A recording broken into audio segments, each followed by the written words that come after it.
ഉള്ളിലേക്ക് ഇങ്ങനെ ഒഴിച്ചു കൊടുക്കും.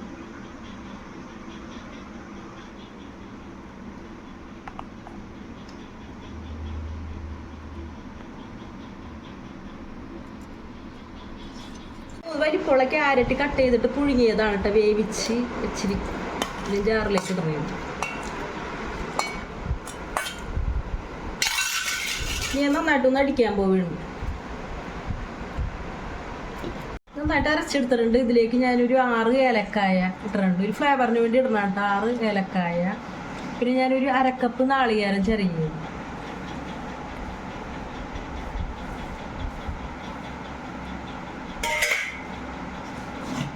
ടേബിൾ സ്പൂൺ ഷുഗർ ആഡ് ചെയ്യണേ കേട്ടോ. നിങ്ങൾക്ക് മധുരത്തിനനുസരിച്ച് കൂട്ടിയിടാം. ഞാനിവിടെ ഒരു 3 ടേബിൾ സ്പൂണാണ് എടുത്തേക്കണത്. എല്ലാം കൂടെ ഒരുമിച്ച് മിക്സിയിൽ ഒന്നുകൂടെ അടിച്ചെടുക്കണം.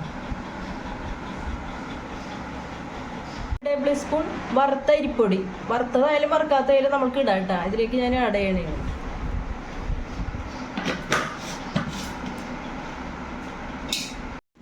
ഞാൻ നെയ്യാണ് ഇവിടെ പരറ്റി കൊടുക്കണം കേട്ടോ. നിങ്ങൾക്ക് സൺഫ്ലവർ ഓയിലോ വെളിച്ചെണ്ണയോ ബട്ടറോ പറ്റി കൊടുക്കാം കേട്ടോ. അത് നല്ല കൊടുക്കാം.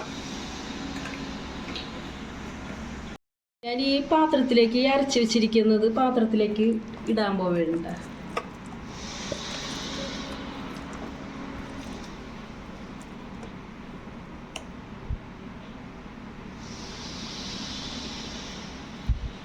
ഒരു ടീസ്പൂൺ വെച്ചിട്ട് ഇങ്ങനെ നന്നായിട്ട് പരത്തി കൊടുക്കും. നല്ല ടേസ്റ്റിയാണ് ഇത്. വൈകുന്നേരം പിള്ളേർക്ക് 4 മണി പലഹാരമായിട്ടും രാവിലെ ബ്രേക്ക്ഫാസ്റ്റ് ആയിട്ടും കൊടുക്കുക. യാതൊരു എണ്ണമെഴുക്കൊന്നും ഇല്ലാത്തതാണിത്.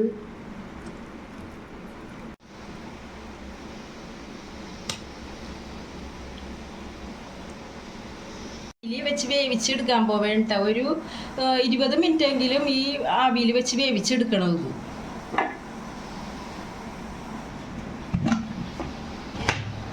ഇത് ഉള്ള 4 മണി പലഹാരം ഇവിടെ റെഡി ആയിട്ടുണ്ട് കേട്ടാ.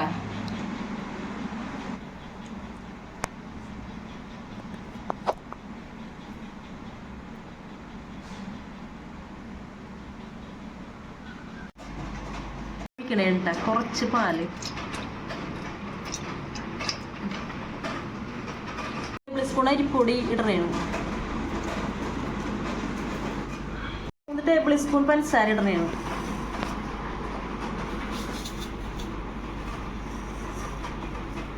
പേസ്റ്റ് പോലെ ആക്കിയിട്ട് നമ്മളിപ്പോൾ പുഴുങ്ങി വെച്ചിരിക്കുന്ന അപ്പത്തിൻ്റെ മേലേക്ക് ഇടണം. ആ ക്യാരറ്റ് അപ്പം പോലുള്ളത്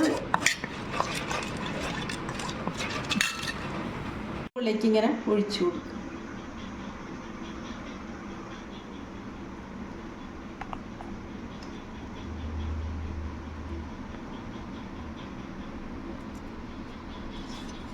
എൻ്റെ ക്യാരറ്റ് അപ്പം ഇവിടെ റെഡി ആയിട്ടുണ്ട്. ഞാനിത് ആ പ്ലേറ്റിലേക്ക് സെർവ് ചെയ്യാൻ പോകുന്നു. ഇങ്ങനെ കട്ട് ചെയ്യണം.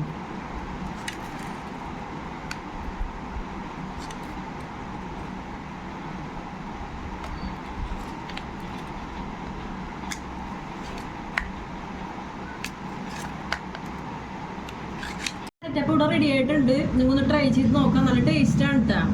പെട്ടെന്ന് തയ്യാറാക്കാൻ പറ്റും. അധികം ഇൻഗ്രീഡിയൻസ് ഒന്നും വേണ്ട. നമ്മുടെ വീട്ടിലുള്ള ഇത് വെച്ച് മാത്രം ചെയ്യുന്ന ഒരു അപ്പമാണത്. എൻ്റെ വീഡിയോ നിങ്ങൾക്ക് ഇഷ്ടമായി ലൈക്ക് ചെയ്യുക, കമൻറ്റ് ചെയ്യുക, ഷെയർ ചെയ്യുക, സബ്സ്ക്രൈബ് ചെയ്യുക.